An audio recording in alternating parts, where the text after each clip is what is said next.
একদম লাগিয়ে গেছে এখন, মানে একদম ক্লাচের মতন হয়ে গেছে। তো ওই বাকেটটা যাওয়ার কারণ হইতেছে এই যে এটা মনে করেন আমরা যখন প্রেস করি, মানে বাকেট আছে না, এই জায়গায় মালামাল সবই আছে, সব ধরনের মাল আছে, পিছনে গোডাউন আছে, এদিকে ইঞ্জিন অয়েল এভরিথিং সব কিছু আছে।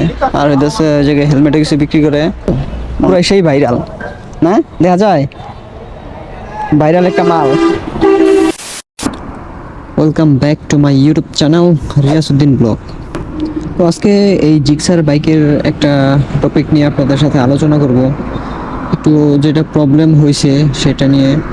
তো সামনের যে ব্রেক লিভারটা আছে, তো এটার বাকেটটা চলে গেছে। আপনাদের যদি একটু দেখাই, দেখেন গাড়ি তো আসতেছে, একটা সাইডে দাঁড়াইছে, অবশ্য প্রবলেম নাই।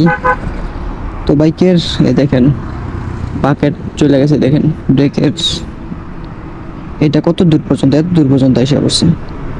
আবার মাঝখানে খেলে আবার এখন যদি দৌড়িয়ে যায়, দেখেন একদম লাগিয়ে গেছে এখন, মানে একদম ক্লাচের মতন হয়ে গেছে। তো এই সমস্যাটা আসলে কি কারণে হয়, এটা আপনারা যদি না জানেন অবশ্যই ভিডিওটা দেখতে থাকেন। আর হইতেছে এই মানে এই প্রবলেমটা মনে করেন এই বাইকটা চলছে 22-23 হাজারের মতন, এর ভিতরে মাঝখানে আমি একবার চেঞ্জ করছিলাম, তারপরে এই কিছুদিন যাবৎ হয়েছে এই সমস্যাটা। আসলে একটা জিনিস চলতে চলতে একটা প্রবলেম হয়, এটা স্বাভাবিক, একটা জিনিসের ক্ষয়ক্ষতি হইতেই পারে, এটা স্বাভাবিক। যদি একটা জিনিস চলে এটা তো নষ্ট হবেই। তবে এই ব্রেকের যে মানে এই স্টক যেটা এই মাস্টার সিলিন্ডার আছে, তো এগুলো কিন্তু সার্ভিস করানো লাগে, এগুলো একটা সার্ভিসের মধ্যে পড়ে। তো চলেন রাইড করি আজকে, এটা দেখি পরিবর্তন করা যায় কিনা, দাম কীরকম কি এটা আপনাদেরকে জানাবো অবশ্যই। বিসমিল্লাহ, চলেন রাইড করি। রাইড না করলে তো বাইক আগাইবো না, তাই না? চলেন যাই। তো বাইকের মনে করেন যে এই মাস্টার সিলিন্ডারের যে এই বাকেটই সম্ভবত, তো ওই বাকেটটা যাওয়ার কারণ হইতেছে এই যে এটা মনে করেন আমরা যখন প্রেস করি, মানে ব্রেকটা যখন প্রেস করি, তখন ভিতরে কিন্তু যে এই জায়গায় একটা সুইচ আছে, মানে ওই যে বাকেটের যেই এটা, তো ওইটা মনে করেন আস্তে আস্তে ওইটাতে সিল থাকে এক ধরনের, সিলটা এটা মনে করেন প্রেস করতে করতে একটা সময় মনে করেন সিলটা আস্তে আস্তে আস্তে আস্তে লিক হয়ে যায়, মানে লিক বা একটা ক্ষয় হয়ে যায়। ক্ষয় হয়ে যাওয়ার পর মনে করেন এটা আস্তে আস্তে ধীরে ওইরকম ছাইড়া দেয়। এই যে এখন কিন্তু আমি ব্রেক দেখেন পুরোটা দূরে রাখছি, দেখেন ব্রেক কিন্তু পুরোটা দূরে রাখছি, কিন্তু ব্রেক হইতেছে না, বাকেট প্রবলেম। তো এটা আজকে চেঞ্জ করব, কারণ দেখা গেছে ইমার্জেন্সিতে এইগুলো কিন্তু, এই সমস্ত জিনিস কিন্তু খুবই ইমার্জেন্সি, মানে বাইকের চালানোর ক্ষেত্রে মনে করেন খুবই ইম্পর্টেন্ট এই এই জিনিসটা। তো এইটা মনে করেন যে চেঞ্জ না করলে ঠিক হইব না। ধরেন ইমার্জেন্সি মুহূর্তে ধরেন আপনার ব্রেকটা মানে দেখা গেছে সেকেন্ডের ভিতরে আপনার হইতেছে করতে হয়, প্রেস করতে হয়, তখন মনে করেন আপনি এটা পারতেছেন, এটা যদি আইসা পড়ে তাহলে কিন্তু ব্রেক আর হইব না, ঠিক আছে? তো এটা আসলে ঠিকঠাক করানো লাগে খুবই তাড়াতাড়ি। তো এটার জন্য যাইতেছি, আসলে দোকানটা পিছনে রাখি আসছি, এই একটু কথা বলার জন্য সামনের দিকে যাইতেছি, সামনে ইউটার্ন হয়ে আইসা পড়বো। ধরেন এমনিতে বাইকের অন্যান্য সাইড যেরকমই হোক, মনে করেন ব্রেকের দিকে একটু ফোকাস করতেই হইব, ব্রেকের দিকে ফোকাস মনে করেন, মানে এটা এই সমস্ত জিনিস আসলে চেক করা লাগে, দীর্ঘদিন পর পর মনে করেন চেক করা লাগে।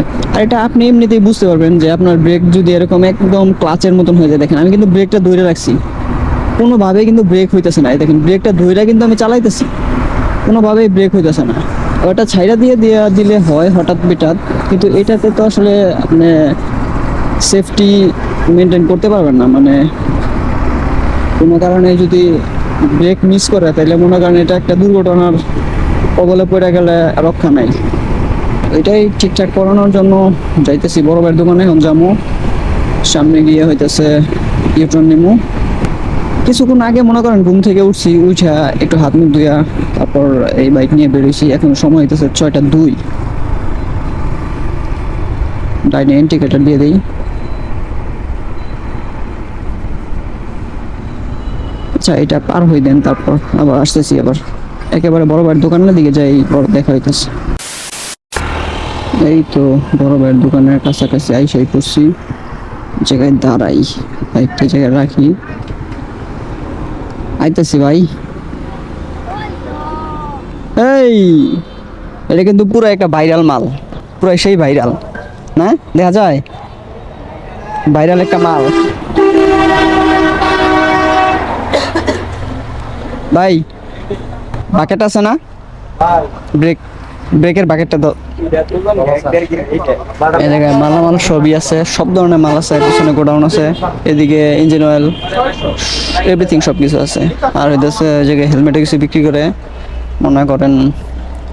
এদিকে আছে হইতেছে টায়ারও আছে, টায়ার।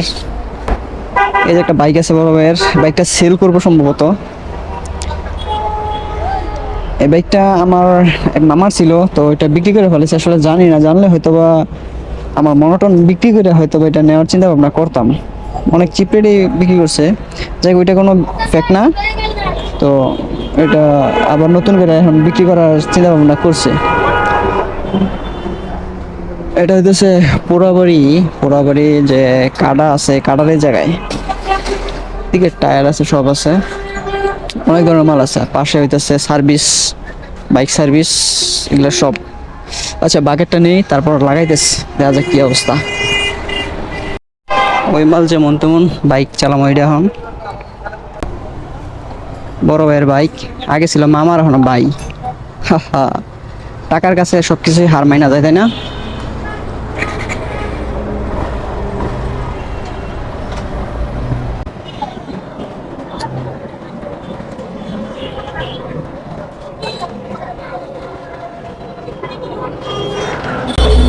টাকার কাছে সবকিছু হার মানা যায়।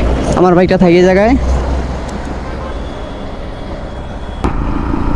আসলে এই সমস্ত বাইকের আসলে লুকিং গ্লাসের করলাম না, থাক অল্প একটু জায়গায় চালামু, কোনো প্রবলেম নাই। যাবো একদম মাস্টার বাড়ি, মাস্টার বাড়ি থেকে এটা কাজ আছে বড় ভাইয়ের, একটা কাজটা সাইরা তারপর আবার এদিকে ব্যাক করবো। তো আমার বাইকের কাজ করার জন্য বাইক হয়েছি, আমি নিজেই খুলে রাখছি। বাইক হয় তুই এত কাজ শিখলি, আমি কই ভাই টুকটাক কাজ নিজেরই শিখা লাগে, দেখা যায় না, দেখা যায় না, লুকিং গ্লাস ছাড়া বাইক চালানো সমস্যা হয়ে যায়।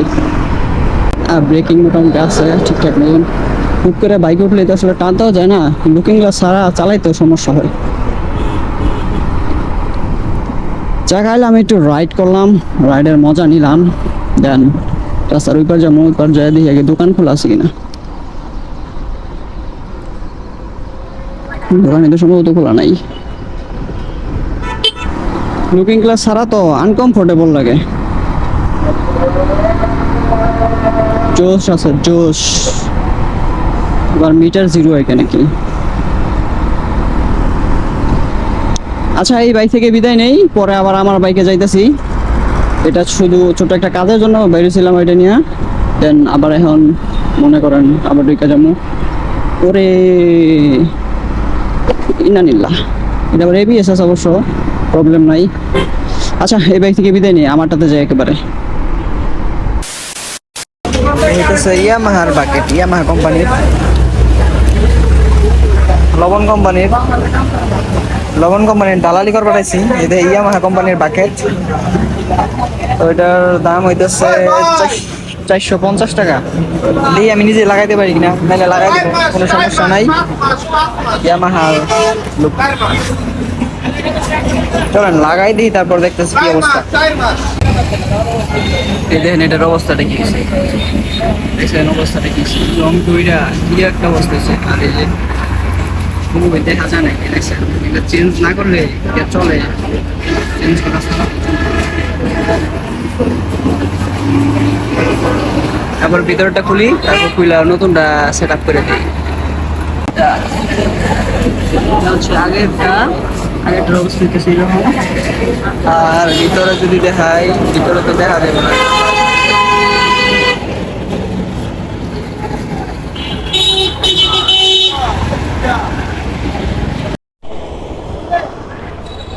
সময় তো 7:08, এখন মনে করেন এটা লাগানো শেষ, এখন পুরো ওকে। এই সিলটা ঠিক মতন ই করা নাই,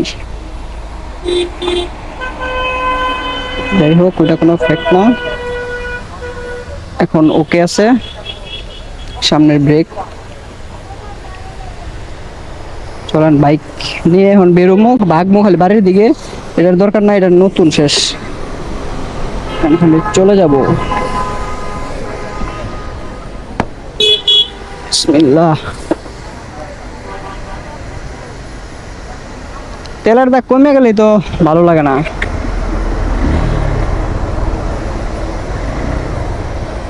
বাবারে পট করে ধরে দেখি।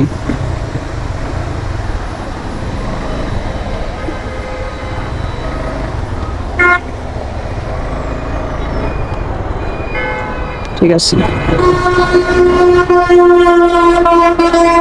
এখন ওকে আছে। তো চলেন রাইড করি, চলে যাব এখন।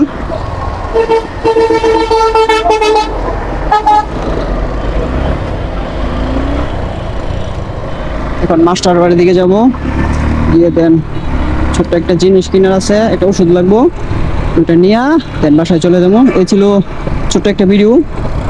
আর আগে তাই দেখেন এখন ব্রেকটা যে করা হয়েছে না, এখন কনফিডেন্ট পাওয়া যাইব, আগে ওরকম কনফিডেন্ট পাওয়া যায় নাই। আসলে কিছু কিছু ছোট ছোট জিনিসের যে এত গুরুত্ব, মানে সব জিনিসের ক্ষেত্রেই মনে করেন খুব গুরুত্বপূর্ণ। তো এখন বাইক অলরেডি ওকে হয়ে গেছে। তো তাহলে ভিডিও থেকে বিদায় নেব। হোপ রাখতেছি ভিডিওটি আপনাদের ভালো লাগছে, জানি ভিডিওটা অবশ্যই হেল্পফুল হইব। আর ও আচ্ছা, দামটা তো বলি নাই, দামটা বলছিলাম বলবো। দাম নিচে হইতেছে লাগানো সহ 450 টাকা নিচে। ইয়ামাহা কোম্পানিটা লাগানো হয়েছে, এর আগে লাগানো হয়েছিল বাজাজটা, এরকমই নিয়েছিল 450 টাকায়। দেখেন সেই 2.5 বছর আগেও ওরকম 450 টাকা দিয়ে লাগাইছি, এখনও মনে করেন 450 টাকা দিয়ে লাগাইছি। তো এখন লাগানো সহ 450 পড়ছে, আগে লাগানো সহ মনে হয় 500 বা 550 মেবি এরকম পড়ছে। দেন এখন ওকে আছে। তো আপনারা যদি নিয়ে মানে যদি এরকম প্রবলেমে ফেস করেন তাহলে এটা কিনে লাগাই নেবেন। এটা আসলে যদি নিজের কাছে যন্ত্র থাকে না, নিজেই লাগানো যায়। এটা আমি ধরেন খুলছি, দেন ফিটিং করার সময় আবার ফিটিং করে দিছে। আসলে একটা জিনিস মনে করেন বুঝতে একটু সময় লাগে, দেখা গেছে। এখন যদি এরপরে যদি সমস্যা হয়, ওই জিনিসটা হইলে আমি নিজেই খুলতে পারবো, সমস্যা নেই কোনো। তাহলে আজকের ভিডিও এই পর্যন্তই থাক। এই জায়গায় ছোট একটা কাজ আছে, এই ওষুধ দিতে হইব। তাহলে ভিডিও এখানেই রাখি। হোপ রাখতেছি ভিডিওটি আপনাদের ভালো লাগছে। যদি ভিডিওটি ভালো লেগে থাকে অবশ্যই একটা লাইক দিয়ে দিবেন, আর চ্যানেলে নতুন হলে সাবস্ক্রাইব করে হয়ে যাবেন আমাদের ফ্যামিলি মেম্বার। আর দেখা হচ্ছে নতুন কোনো ভিডিওতে সামনে আবার। যতক্ষণ পরবর্তী ভিডিও নিয়ে আমি আসতেছি ততক্ষণ ইনশাআল্লাহ আমরা থাকবো ভালো, আমরা থাকবো সুস্থ। বাইক এখন অলরেডি ডান। তো সবাই ভালো থাকবেন, আল্লাহ হাফেজ।